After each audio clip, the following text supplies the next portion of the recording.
বাংলার লোকশিল্পে শ্রীরামকৃষ্ণ, এটি একটি ক্যালেন্ডার 2024 যেটি বের করেছে উদ্বোধন কার্যালয় আমাদের বাগবাজার। তো যারা শিল্পী আছেন তাদের ক্ষেত্রে এই ক্যালেন্ডারটা খুবই প্রযোজ্য। আর আমার বিশেষত এই ক্যালেন্ডারটা এত সুন্দর লেগেছে ক্যালেন্ডারটা যে এটা আমার কাছে শুধুমাত্র ক্যালেন্ডার নয়, এটি অনেক কিছু মানে কি বলবো, অনেক কিছু জানা যায় এই ক্যালেন্ডারটা থেকে। তো আমি আস্তে আস্তে আপনার দেখাই যে এই ক্যালেন্ডারটা কি আছে। এটাই যেমন ছবি আছে সুন্দর, হাতে আঁকা যে চিত্র সেটা যেমন আছে, হ্যাঁ তেমনি কিছু লেখা আছে যেগুলো উদ্বোধন সংগ্রহ করেছে এবং সেটি ক্যালেন্ডার রূপে আমাদের সামনে এনেছে। আসুন দেখি। তো ক্যালেন্ডারের ফার্স্ট পেজটা এরকম করেছে, ঠিক আছে? এই যে কাজটা এইটা দেখাচ্ছি যেটা, আমি একটুখানি অন করে দিই লাইট, যাতে আপনি বুঝতে পারবেন ভালো করে।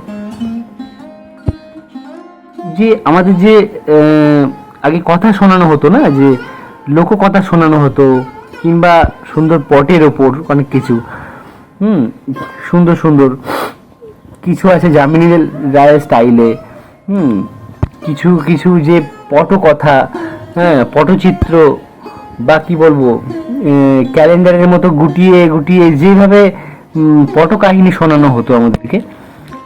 এখানে কিছু লেখা আছে যা আপনাদেরকে পড়ে শোনাচ্ছি। আর একটি স্বামী বিবেকানন্দর একটি বাণী আছে, সেটাও আপনাদেরকে শোনাচ্ছি। সময়ের আবর্তনের একটি স্তর যেমন দৈনন্দিন ছন্দে আন্দোলিত হয়, তেমনি আরেকটি স্তরে থাকে শিল্প, সাহিত্য, সঙ্গীত ও আধ্যাত্ম সাধনার মাধ্যমে চেতনকে ছোঁয়ার হাতছানি। অত্যন্ত বিরুদ্ধ স্বভাব এই দুই ভাবের বিচিত্র সমন্বয়ে জীবনের গতিপথ নির্ণীত হয়। ভাস্বর ভাবসাগর শ্রীরামকৃষ্ণ এই দুয়েরই সীমায় স্বমহিমায় অবস্থান করছেন। শ্রীরামকৃষ্ণ যে সংস্কৃতির সাগর ছেঁচা মানিক, সেই বাংলার আটপৌর জীবনে লোকশিল্পের চর্চাও সীমার মাঝে অসীমেরই রং এঁকে দিয়ে যায়। এবারে উদ্বোধন বর্ষপঞ্জির বিষয়ে তাই বাংলার লোকশিল্পে শ্রীরামকৃষ্ণ কালের আঙিনায় কালকে অতিক্রম করে যাওয়ার এক নীরব প্রচেষ্টা মাত্র। লোকশিল্প মানুষের শিল্প, তার শিকড় পতিত হয়ে আছে গ্রাম বাংলার মাটিতে। মানুষের স্বতঃস্ফূর্ত প্রেরণায় এই শিল্পের জন্ম। কখনো তা কোনো বিশেষ সামাজিক প্রয়োজন সিদ্ধ করেছে, আবার কখনো তা হয়ে উঠেছে সংস্কৃতির বাহক। আমাদের মনে রাখতে হবে, শ্রীরামকৃষ্ণ ছিলেন এই মাটির মানুষ, তিনি ছিলেন সবার। তাই লোকশিল্পের দৃষ্টিতে তাকে দেখা আজ বড় প্রাসঙ্গিক। স্বামীজি বলেছেন, এশিয়াটিকের জীবন আর্টের মাখা। কোনো বস্তুতে আর্ট না থাকলে এশিয়াটিক তা ব্যবহার করে না। ওরে, আমাদের আর্টও যে ধর্মের একটা অঙ্গ। ঠাকুর নিজে একজন কত বড় আর্টিস্ট ছিলেন। মনে হতেই পারে আধুনিক বিজ্ঞানের এই অগ্রগতির দিনে, কৃত্রিম বুদ্ধিমত্তার প্রখরতার দিনে, লোকশিল্পের আদলে যুগপুরুষের চেহারার এ প্রকার চিত্রণ কি বাঞ্ছনীয়? মনে রাখতে হবে, ভারতীয় বিদ্যা পরম্পরার মূল সুর কিন্তু চৈতন্য। ভাবহীন সৃষ্টি কখনো শিল্প পদবাচ্য হতে পারে না। সেই চৈতন্যের প্রকাশই দেখা যায় ভারতীয় লোকশিল্পগুলিতে। তৎকালীন নকল নবিশির নিন্দা করে স্বামীজি বলেছিলেন, তাদের চেয়ে দেশি চালচিত্রি করা পটো ভালো, তাদের কাজে তবু ঝকঝকে রং আছে। বরং জয়পুরে সোনালী চিত্রী আর দুর্গা ঠাকুরের চালচিত্রী প্রভৃতি আছে ভালো। শ্রীরামকৃষ্ণকে নিয়ে শিল্প প্রচেষ্টা নতুন কিছু নয়।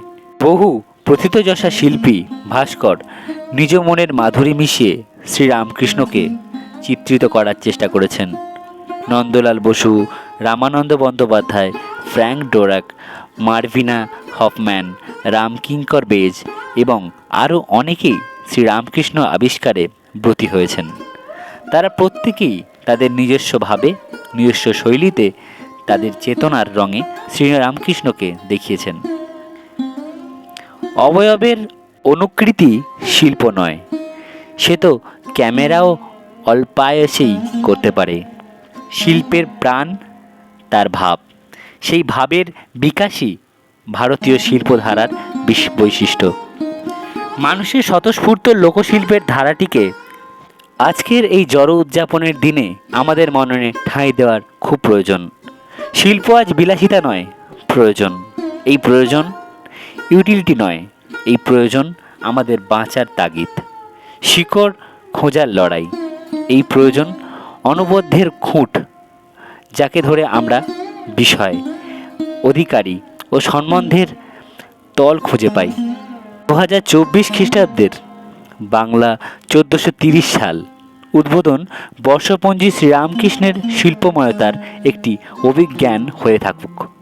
প্রত্যেক উৎসবে, পার্বণে, চর্যায় লোকশিল্পের আত্মীকরণের কথা আমাদের মনে করিয়ে দিক। আসুন দেখি, একটি স্বামীজির বাণীও দিয়েছেন উদ্বোধন। স্বামীজি বলছেন, সেকেলের বুড়িরা ঘরদোর আলপনা দিত, দেয়ালে চিত্র বিচিত্র করত, বাহার করে কলাপাতা কাটতো, খাওয়া দাওয়া নানা প্রকার শিল্প চাতুরিতে সাজাতো। সেসব চুলোয় গেছে বা যাচ্ছে শীঘ্র শীঘ্র। নতুন অবশ্য শিখতে হবে, করতে হবে, কিন্তু তা বলে কি পুরনোগুলো জলে ভাসিয়ে দিয়ে নাকি? নতুন তো শিখছো কচু পোড়া, খালি বাক্যি চচ্চড়ি। কাজের বিদ্যা কি শিখেছ? এখনও দূর পাড়াগাঁয়ে পুরানো কাঠের কাজ, ইটের কাজ দেখে এসোগে। হ্যাঁ, বিবেকানন্দ। যাব পরের পেজে, পরের পাতায়। এখানে দেখতে পাচ্ছি যে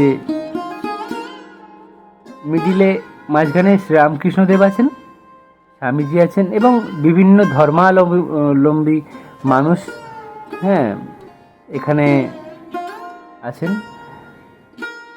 আর এখানে পটচিত্র, যে চলচ্চিত্রের যে ব্যাপারটা, চালচিত্র, যে সেই বিষয়ে কিছু বলা হয়েছে, যেটি আপনাদেরকে পড়ে শোনাবো আমি। চালচিত্র। চালচিত্রে চাল শব্দের অর্থ আচ্ছাদন। প্রতিমা চালির উপরে আঁকা হয় বলে এর নাম চালচিত্র। শুধু মূর্তির সৌন্দর্য বৃদ্ধির জন্যই উদ্ভূত হয়নি, এর একটি নিজস্ব রূপরেখা ও শৈল্পিগত দৃঢ় বুনিয়াদও রয়েছে। চালচিত্রের বিষয়বস্তু অনুসারে এটি মোটামুটি 4 প্রকার: কৈলাসী, দশাবতারী, বৃন্দাবনী, রামচন্দ্রী। আবার চালের আকার অনুযায়ীও এর 4টি প্রকার: বাংলা, মার্কিনী, মঠচৌরি ও টানাচৌরি। পুরানো খবরের কাগজ জুড়ে তৈরি অর্ধগোলাকার একটি ক্যানভাসের ওপরেই তুলির টানে নানা প্রকৃতির রঙের ব্যবহারে ফুটে ওঠে বিভিন্ন দেবদেবীর অবয়ব: শিব, পার্বতী, কালী, চণ্ডী, আরও কত কী। ক্রমেই তার রূপ নেয় রক্তবীজের সঙ্গে সিংহবাহিনীর যুদ্ধের, হরপার্বতীর সংসারের, রামাভিষেকের দৃশ্যের কিংবা কৃষ্ণলীলার। কৃষ্ণনগরের ঘূর্ণি এবং তার আশেপাশের অঞ্চলে দেখা যায় এই পেশার কিছু শিল্পীকে। রাঢ়বঙ্গে চালচিত্র অঙ্কনের রেওয়াজ অন্তত 200 বছরের প্রাচীন। ঐতিহ্যের প্রতি মানুষের চিরন্তন আকর্ষণ, তাই শিকড়ের কাছে সে বারে বারে ফিরে যেতে চায়। লোকজ সম্ভার আমাদের এই স্মৃতিগুলিকে উস্কে দেয়, তাই চালচিত্রে গাঁথা হয় কিছু লোকায়ত ভাষ্য। বর্তমানে চালচিত্রে অনুরিত ঘোষ তুলির টানে ফুটিয়ে তুলেছেন পরিকর সঙ্গে শ্রীরামকৃষ্ণের আনন্দময় রূপ। পরের পাতায় এটি হচ্ছে নয়া পিংলার পটচিত্র। এটিও একটি সুন্দরভাবে একটি ছবি দ্বারা তৈরি করা হয়েছে, যেটি আমি আপনাদেরকে পড়ে শোনাচ্ছি। নয়া পিংলার পটচিত্র। পটচিত্র অতি প্রাচীন লোকশিল্প। পট্ট একটি সংস্কৃত শব্দ যার অর্থ কাপড় বা থান, আর চিত্র অর্থাৎ ছবি। এই দুয়ে মিলে হয়েছে পটচিত্র। পটুয়ারা মূলত বিভিন্ন লোকগাথাকে ভিত্তি করে পটচিত্র আঁকেন। বেহুলা লক্ষিন্দর, চণ্ডী বা মনসামঙ্গলের কোনো কাহিনী, লক্ষ্মীর পাঁচালী, রাধাকৃষ্ণের লীলা অথবা রামায়ণ মহাভারতের অংশবিশেষ নিয়ে তৈরি হয় পটচিত্র। আবার সমসাময়িক কোনো সামাজিক বিষয়বস্তু ওপরও আঁকা হয় পট। পশ্চিম মেদিনীপুরের নয়া পিংলা গ্রামের প্রায় সব শিল্পীরই পদবী চিত্রকর। এই গ্রামে প্রায় সকলেই ধর্মে মুসলমান হলেও পটচিত্রে এরা হিন্দু দেবদেবীর এবং মানুষের চরিত্র সর্বকিছুই ফুটিয়ে তোলেন। পটুয়ারা এইভাবেই আমাদের এই সংস্কৃতিকে রেখার এবং কথায় বাঁচিয়ে রেখেছে। পটের ছবিটির কাহিনীকে গান গেয়ে বর্ণনা করেন শিল্পীরা।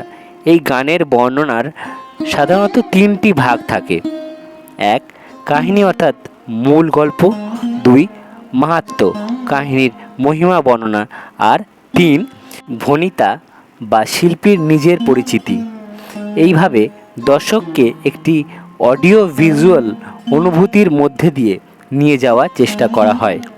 এরূপ পট প্রদর্শনকে বলা হয় পট খেলানো। ছবিতে সুরে জীবন্ত হয়ে ওঠে পট। নয়া পিংলা পটচিত্রের ঘরানায় পটুয়া মনু চিত্রকরের আপন শৈলীতে অঙ্কিত হয়েছে সংকীর্তনানন্দে শ্রীরামকৃষ্ণ। পরের পাতায় এখানে কৃষ্ণনগরের মাটির পুতুল, যে আমরা সবাই জানি বিখ্যাত কৃষ্ণনগরের মাটির পুতুল, তো এটি সেই মাটির পুতুলের ওপর, সেই মাটির পুতুলের শিল্পের ওপর করা হয়েছে। দেখতে পাচ্ছেন যে ঠাকুরকে সব ঘিরে আছে। আসলে ঠাকুরের কাছে মুচি, মেথর, নাপিত সবাই একই রকম ছিলেন। তো রাজা থেকে ফকির সবাইকেই ঠাকুর ভালোবাসতেন।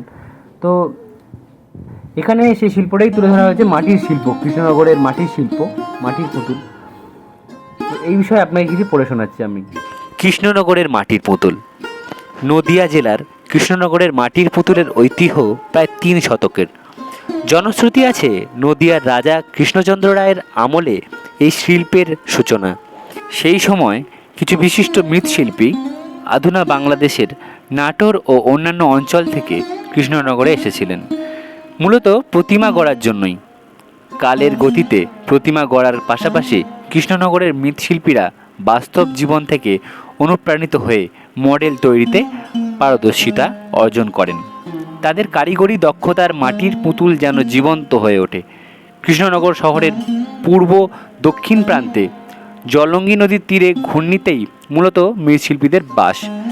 এছাড়াও এই শহরের ষষ্ঠীতলা, কুমোরপাড়া, নতুন বাজারের মৃৎশিল্পীদের বাস দেখতে পাওয়া যায়। ঘূর্ণি অঞ্চলের শিল্পীদের দক্ষতা প্রধানত দেবদেবীর মূর্তি ও অন্যান্য ভাস্কর্যে, কুমোরপাড়া ও ষষ্ঠীতলার শিল্পীদের নিপুণতা ছোট ছোট ছাঁচের পুতুল তৈরিতে। মূলত জলঙ্গি নদীর তীরে মাটি সংগ্রহ করে এই মৃৎশিল্পীরা বছরের পর বছর ধরে তাদের হাতের সূক্ষ্ম কারুকার্য ও নান্দনিক দৃষ্টিভঙ্গির পরিচয় রেখেছেন, যা কৃষ্ণনগরের মাটির পুতুলকে বিশ্বজোড়া সম্মান এনে দিয়েছে। সমগ্র বাংলার মধ্যে কৃষ্ণনগরের ঘূর্ণির মৃৎশিল্পী প্রথম পুঙ্খানুপুঙ্খ বাস্তব জীবনের অনুকরণ লক্ষ্য করা যায়। এখানে মৃৎশিল্পী সুবীর পালের সুনিপুণ হস্তে দেওঘরের স্বয়ং শ্রীরামকৃষ্ণ কর্তৃক অনুষ্ঠিত শিবজ্ঞানে জীবসেবার আনন্দ সুন্দর লীলা দৃষ্টি নির্মিত হয়েছে। পাতায় চলে যাব। পরের পাতায় যেটি আছে সেটি হচ্ছে কালীঘাট পটচিত্র। যেটা আপনি দেখতে পাচ্ছেন, এটি একটি ছবি এঁকেছেন, সুন্দর সংগ্রহ, উদ্বোধন আমাদের বাগবাজারে। কালীঘাট পটচিত্র শিল্প যারা ভালোবাসেন নিশ্চয়ই তারা এই ভিডিওটা দেখবেন, কারণ এখান থেকে শিল্পের ব্যাপারে অনেক কিছু জানতে পারবেন। এটি হচ্ছে কালীঘাট পটচিত্র, মাফ করবেন, কালীঘাট পটচিত্র। এটি কালীঘাট পটচিত্র। এই বিষয়ে আপনাকে আমি পড়ে শোনাচ্ছি। কালীঘাট পটচিত্র। কালীঘাটের পট বাংলার শিল্পীদের মৌলিক অবদান। এ ধরনের চিত্র ভারতে বা বিশ্বের অন্য কোথাও আগে আঁকা হয়নি। দেশীয় শিল্পের প্রবহমান ধারা থেকেই এর উদ্ভব। তুলির বলিষ্ঠ চালনা এই শিল্পের বৈশিষ্ট্য। প্রাথমিকভাবে কালীঘাট মন্দিরের বাজার ধারেই এই পটের ব্যবসা শুরু হয়। তীর্থপণ্য হিসাবে তীর্থযাত্রীরা কালীঘাটে এলে তীর্থের স্মারক হিসাবে এ পট কিনে নিয়ে যেতেন। সেই চাহিদা অনুসারে আঁকা হতো ছবি। শিব, কালী, রাম, সীতা ইত্যাদি ছিল পটের বিষয়। চৌকো আকৃতির কাগজে আঁকা হতো এই পট, তাই এই পটকে কালীঘাটের ভাষায় বলা হতো চৌকস। এই পটের শৈলী প্রধানত রেখাভিত্তিক হলেও কালে বাংলার সনাতন পটের ধারা থেকে সরে এসে কালীঘাটের পটসমাজ বাস্তবধর্মী আধুনিকতার এক নতুন মাত্রা যোগ করতে সক্ষম হয়েছিল। কালীঘাটের শিল্পীরা ক্রেতাদের রুচি অনুযায়ী সস্তায় কালীঘাট মন্দিরের তীর্থযাত্রীদের হাতে দেবদেবীদের ছবিগুলি যেমন পৌঁছে দিয়েছিলেন, তেমনি শহর কলকাতার দৈনন্দিন ঘটনা বা বাবু কালচারের রঙ্গব্যঙ্গধর্মী চিত্রাকর্ষণ ছবিগুলির মধ্যে দিয়ে মনোরঞ্জনের খোরাকও জুগিয়েছিলেন। রৌখিক পরিমিতি, অভিব্যক্তিময় ভঙ্গিমা, তুলির নৈপুণ্য এবং নির্ভুল ছন্দময় টানের মাধ্যমে এই রীতি মূর্ত হয়ে উঠেছিল। রামায়িত সাধু জটাধারীর কাছ থেকে প্রাপ্ত রামলালাকে নিয়ে সাধিত হয়েছিল শ্রীরামকৃষ্ণদেবের বাৎসল্যভাবের সাধন। এই অপূর্ব বাৎসল্যরসী কালীঘাট রীতিতে সানোয়ার চিত্রকরের রং তুলিতে পরিবেশিত হয়েছে বর্তমান পটচিত্রে। পাল্টে তো পরের পাতায় যাব। পরের পাতায় ঠাকুর ও শ্রীমায়ের যে একবার ঠাকুর শ্রীমাকে মা হিসেবে পুজো করেছিলেন, এটি তাহিরপুরের লক্ষ্মীছড়া। এটি তাহিরপুরের লক্ষ্মীছড়া। এখানে কিছু লেখাও আছে, আপনাদের পড়ে শোনাবো আমি। ছবিটা আপনাকে দেখাই একবার। তাহিরপুরের লক্ষ্মীছড়া হচ্ছে অনেক বাড়িতে এখনও, গ্রামের দিকে বা শহরের দিকে অনেক বাড়িতে যখন লক্ষ্মী পুজো হয় তখন এই ছড়ার পেছন দিকে রং করে তার মধ্যে সুন্দরভাবে মা লক্ষ্মীর চিত্র অঙ্কিত করে যেভাবে সেটিকে পূজা আসনে বসিয়ে মা লক্ষ্মীকে আহ্বান করে পূজা করা হয়, সেটি হচ্ছে লক্ষ্মী ছড়া বা লক্ষ্মী শল্য। একটি ছড়ার ওপর, একটি মাটির ছড়ার ওপর লক্ষ্মী ঠাকুরকে এঁকে পুজো করা হয়। এটি হচ্ছে তাহিরপুরের লক্ষ্মী ছড়া, যেটা আমরা দেখছি। এখানে উদ্বোধন শ্রী মাকে লক্ষ্মী রূপে পুজো করার কথাই বলেছেন। শ্রী মা আমাদের লক্ষ্মী, শ্রী শারদা মা আমাদের লক্ষ্মী। ঠাকুর শ্রী মাকে একবার মাতৃজ্ঞানে পুজো করেছিলেন, সেটি এখানে দেখানো হয়েছে। আমি এটা আপনাদের পড়ে শোনাচ্ছি। তাহিরপুরের লক্ষ্মীছড়া বাংলার লোকশিল্পের এক পরিচিত অনুষঙ্গ লক্ষ্মীছড়া। পূর্ববঙ্গে কোজাগরী লক্ষ্মী পূজাকে কেন্দ্র করেই লক্ষ্মীছড়ার উদ্ভব হয়েছিল। বঙ্গদেশে মাটি সহজলভ্য হওয়ায় তা ছিল লক্ষ্মীছড়ার অন্যতম উপাদান। শিল্পীরা ছড়া চিত্রণের মধ্যে দিয়ে মৃন্ময়ী রূপ যেন ফুটিয়ে তুলেছিলেন। ছড়াচিত্র মৃন্ময়ী রূপ নয়, চিত্রকারী রূপের প্রতিফলন। আর চিত্রকারী রূপটি বঙ্গদেশে বহু প্রাচীনকাল থেকেই প্রচলিত ছিল। সেই প্রাচীন শিল্পধারাটির পরবর্তী রূপই হল ছড়াচিত্র। কালে সেই ছড়াচিত্রণ বা ছড়াপটই হয়ে উঠল বাঙালির অন্যতম লোকজ সম্পদ। আঞ্চলিকতায় ভেদে লক্ষ্মীছড়ায় 3টি, 5টি এবং 7টি পুতুল আঁকা হয়। পশ্চিমবঙ্গের নদিয়া জেলার তাহিরপুরের 3 পুতুলই জয়া, বিজয়া, লক্ষ্মী ছড়া সাদা, নীল ও লাল পার্শ্বদৃশ্যের ব্যাকগ্রাউন্ড ওপর উপস্থাপিত হয়। লক্ষ্মীদেবী পদ্মের ওপর সুখাসনে বসে থাকেন। বর্তমানে ছড়াচিত্র আর শুধু ধর্মীয় বিষয়ে আবদ্ধ নয়, এখন বিভিন্ন লোকজ বিষয়ের আঙ্গিকে ও নানা রকম নকশা দিয়ে ছড়া আঁকা হয় এবং তা বিভিন্ন উৎসব অনুষ্ঠানে, গৃহে সাজসজ্জার কাজেও ব্যবহৃত হয়। রামকৃষ্ণ লীলায় ষোড়শী পূজা এক অনন্য স্থান অধিকার করে রয়েছে। সেই অনুপম ঘটনাই এখানে রাজু পালের ছড়া চিত্রণের শৈলীতে চিত্রিত হয়েছে। উল্টে দেবো, পরের পেজে দেখি কি আছে। পরের পেজে আছে সেটা হচ্ছে বিষ্ণুপুরের দশাবতার দাস। উদ্বোধন এটি সংগ্রহ করেছে এই যে লেখাটি উদ্বোধন সংগ্রহ করেছে, সত্যি উদ্বোধনকে অসংখ্য ধন্যবাদ।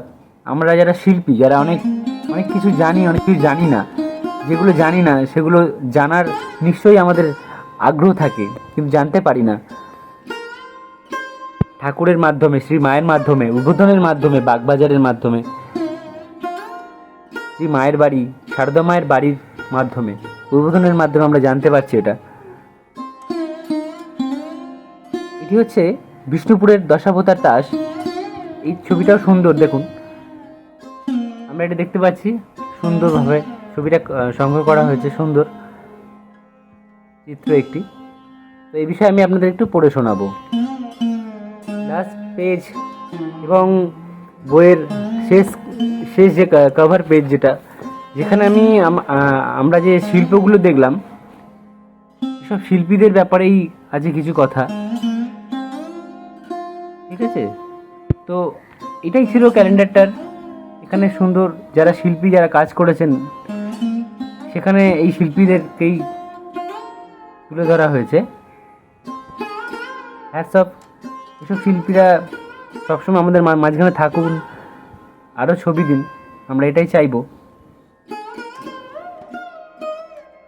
তো আপনারা বিষ্ণুপুরের দশাবতার তাস সুপ্রাচীন কাল থেকে ভারতীয় চর্যা যে আধ্যাত্মিকতার আলিঙ্গনে বিধৃত, তার অনন্য দৃষ্টান্ত বিষ্ণুপুরের লোকশিল্প দশাবতার তাস। ষোড়শ শতাব্দীতে মল্ল রাজবংশের অন্যতম প্রাণপুরুষ বীর হাম্বির মল্লদেবের উৎসাহে শিল্পী কার্তিক ফৌজদার ওড়িশায় প্রচলিত গঞ্জাফা তাসের সঙ্গে মুঘল দরবারের গঞ্জিফা তাসের সংমিশ্রণে এই বৃত্তাকার ওড়ক তাস সৃষ্টি করেন, যা পরবর্তীকালে দশাবতার তাস নামে বিখ্যাত হয়। এই তাসের অনন্যতা শুধু খেলায় নয়, তাস চিত্রণেও। ওড়ক শব্দের অর্থ পাতা বা পত্র। তেঁতুল বীজ, শিরীষ ও বেলের আঠা দিয়ে 3, 4 বা 6 পরতে আঠা সুতির কাপড় রোদে শুকিয়ে নিয়ে 2 পিঠে আঠা ও খড়িমাটি লাগিয়ে মসৃণ করে 4 ইঞ্চি ব্যাসে তাস কেটে নেওয়া হয়।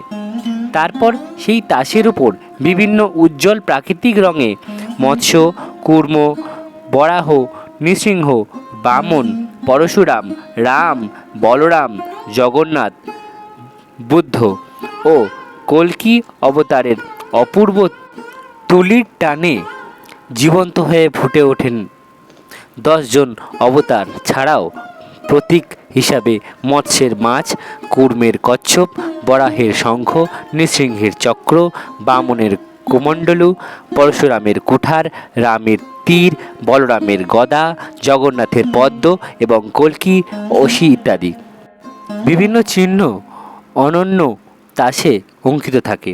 মোট 120টি তাস নিয়ে 5 জন প্রতিযোগীর মধ্যে এই খেলা চলে। প্রকৃতির খেয়ালের সঙ্গে বৈষ্ণবী লীলার ছন্দ মিলিয়ে একজন অবতারকে রাজা নির্বাচন করে খেলা শুরু হয়। দিবাভাগে খেলা হলে রাজা হবেন সূর্যবংশী রামচন্দ্র। হিরণ্যকশিপুর নিধনকাল সন্ধ্যা বলে এই সময়ের রাজা নৃসিংহ। অগাধ জলরাশিতে কূর্মের অবস্থানকে স্মরণ করে প্রবল বৃষ্টিতে কূর্মাবতার রাজা। আবার নিকষ বিনাশের প্রতীক রাত্রিকালে রাজা মৎস্য, যিনি ঘোর প্রলয়ে বেদকে রক্ষা করেন। পাশ্চাত্য তাসের প্রভাবে আজ এই তাস খেলা ম্রিয়মাণ। বর্তমানে এই তাস শুধু বেঁচে আছে শিল্পকর্ম হিসেবেই। দশাবতার তাসের শৈলী অবলম্বনে অঙ্কুর সিনহার শৈলিক নান্দনিকতায় এখানে প্রকাশিত হয়েছেন শ্রীরামকৃষ্ণ। তো আমরা দেখলাম শৈল্পিক জিনিস নিয়ে, পুরো শিল্প নিয়ে এই ক্যালেন্ডারটি সুন্দর করে করেছেন উদ্বোধন বাগবাজার।